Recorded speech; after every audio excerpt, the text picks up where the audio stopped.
Deklarasi Front Persatuan Islam Banten. Deklarasi Front Persatuan Islam Banten. Pada malam Jumat tahun baru 2021. Pada malam Jumat tahun baru 2021. Kami para alim ulama. Kami para alim ulama. Habaib dan aktivis keadilan. Habaib dan aktivis keadilan. Dari 8 kabupaten dan kota. Dari 8 kabupaten dan kota. Provinsi Banten. Provinsi Banten. Mendeklarasikan perahu baru. Mendeklarasikan perahu baru. Perjuangan umat Islam Banten. Perjuangan umat Islam Banten. Untuk membela agama. Untuk membela agama. Bangsa. Bangsa. Dan negara kesatuan Republik Indonesia. Dan negara kesatuan Republik Indonesia. Dengan nama. Front Persatuan Islam. Front Persatuan Islam Banten. Banten. Dengan lambang dan ketentuan. Dengan lambang dan ketentuan Yang akan diberitahukan kemudian. Setelah Rapimnas atau Rapimsus. Front Persatuan Islam secara nasional. Demikian deklarasi ini kami sampaikan. Dengan tulus dan ikhlas. Hasbunallahu wa ni'mal wakil. Ni'mal maula wa ni'man nasir.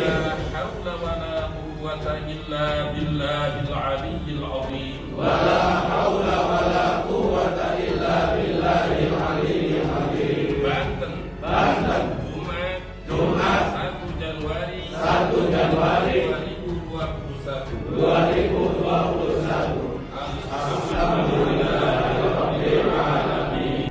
Deklarasi pembentukan FPI sebanten di luar dugaan. FPI ditekan, FPI semakin besar. Polri dan Jokowi gemetar ketakutan.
Ulama Banten, deklarasi Front Persatuan Islam siap bela HRS.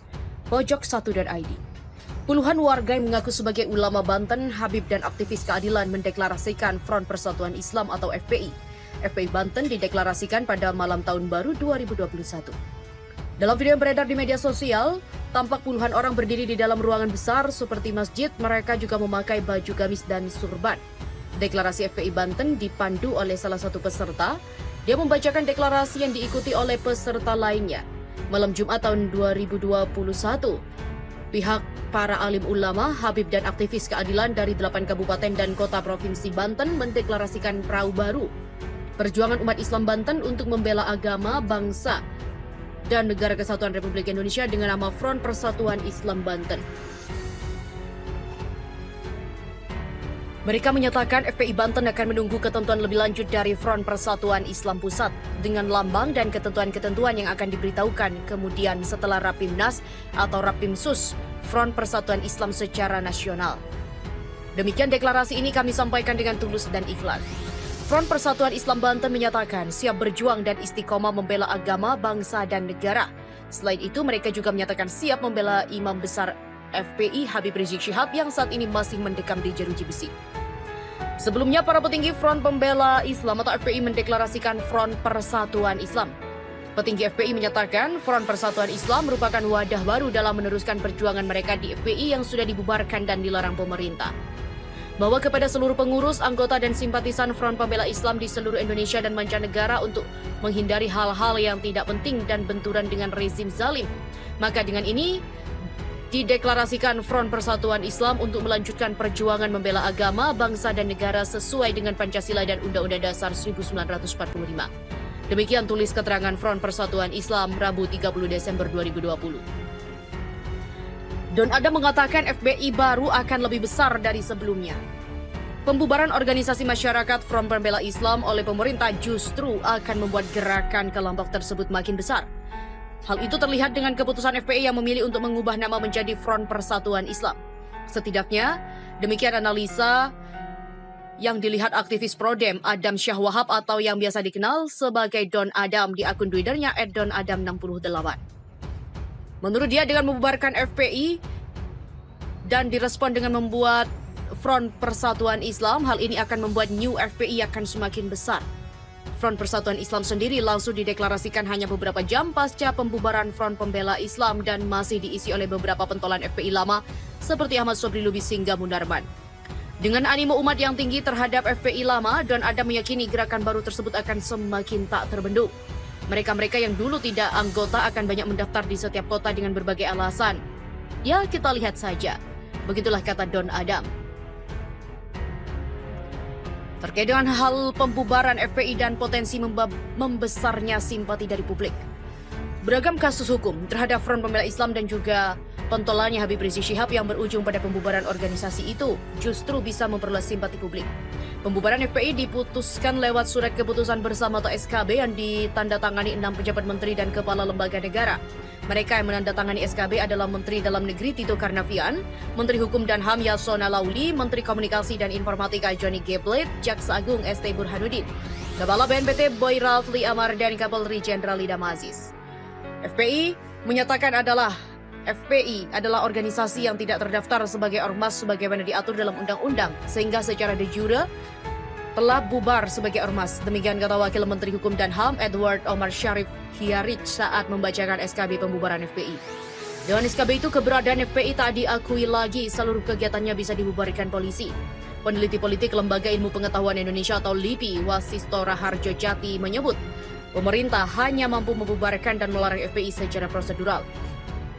Nama Front Pembela Islam terlarang, namun tak akan bisa meringkus ideologi yang menggerakkan organisasi yang dibentuk 17 Agustus 1998 itu. Begitupun tokoh-tokohnya tak akan terkubur hanya dengan kebijakan pembubaran FPI. Kedepan bisa saja mereka mendirikan organisasi FPI versi baru, istilahnya Neo FPI atau FPI Perjuangan, mirip ketika dulu PDIP dari Megawati berdiri. Mereka akan berkembang sebagai organisasi lintas kepentingan yang sifatnya populis. Begitulah kata Wasis kepada cnnindonesia.com. Dan bisa jadi ada penggunaan kata laskar atau umat yang maknanya lebih persuasif daripada front, dan Islam yang dinilai eksklusif dan juga ofensif. Merespon pembubaran itu, FPI memang mempertimbangkan opsi untuk membentuk organisasi baru dengan nama berbeda. Menurut Wasis, FPI versi baru berpeluang menjadi organisasi yang lebih besar.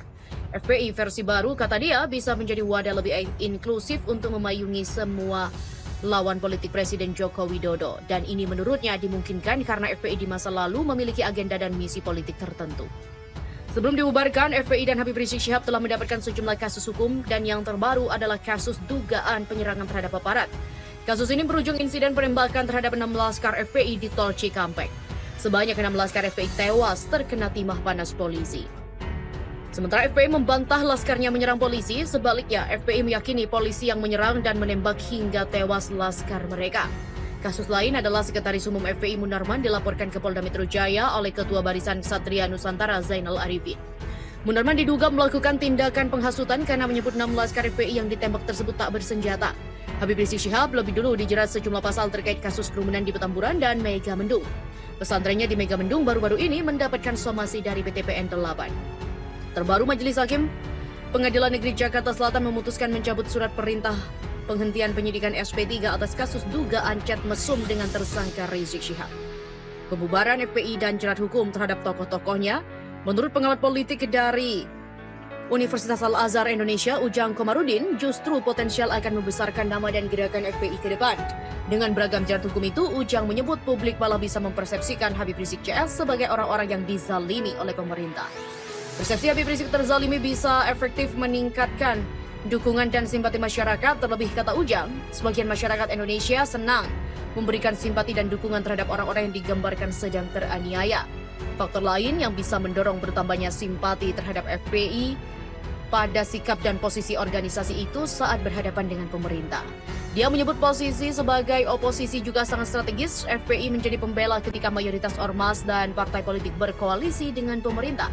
Peran yang dimainkan FPI pun juga tepat. FPI mampu menjadi satu dari segelintir ormas yang mewakili suara kegelisahan sebagian umat Islam atas kondisi negara. Ujang juga menilai FPI akan menjadi ancaman politik bagi kelompok tertentu dan pemerintah bila pendukungnya makin membesar di kemudian hari. Sosiolog dari Universitas Negeri Jakarta, Ubedillah Badrun, juga meyakini besar atau tidaknya FPI ke depan akan ditentukan oleh kemampuan pemerintah mengelola kelompok yang berbeda pandangan. Pemerintah harus berhati-hati menempuh langkah terhadap FPI dan kelompok-kelompok yang berseberangan itu. Ubed menilai langkah hukum terhadap Habib Rizik Syihab dan tokoh-tokoh FPI selama ini kurang tepat dan tak rasional. Terkait dengan hal itu, organisasi FPI dibubarkan. Guru Besar UI mengatakan kini bentuknya jadi rakyat dan bisa bertambah besar. Setelah diumumkan Menko Polhukam Mahfud MD, Ormas FPI resmi dibubarkan dan dilarang melakukan aktivitas dengan organisasi. Atas keputusan yang diambil oleh pemerintah itu, Guru Besar UI Profesor Roni Harusli memberikan tanggapan menohok. Profesor Roni Harusli berpendapat bahwa FPI sudah dibubarkan secara organisasi dan sekarang melebur menjadi rakyat dan bisa bertambah besar. Profesor Roni Harusli juga menambahkan jika masih sebuah organisasi ada ketuanya dan apabila ada sebuah kesalahan atau pelanggaran bisa disalahkan ketuanya. Jika sudah menjadi rakyat, lalu siapa yang akan disalahkan? Jika ada organisasi FPI, bisa disalahkan apapun yang terjadi.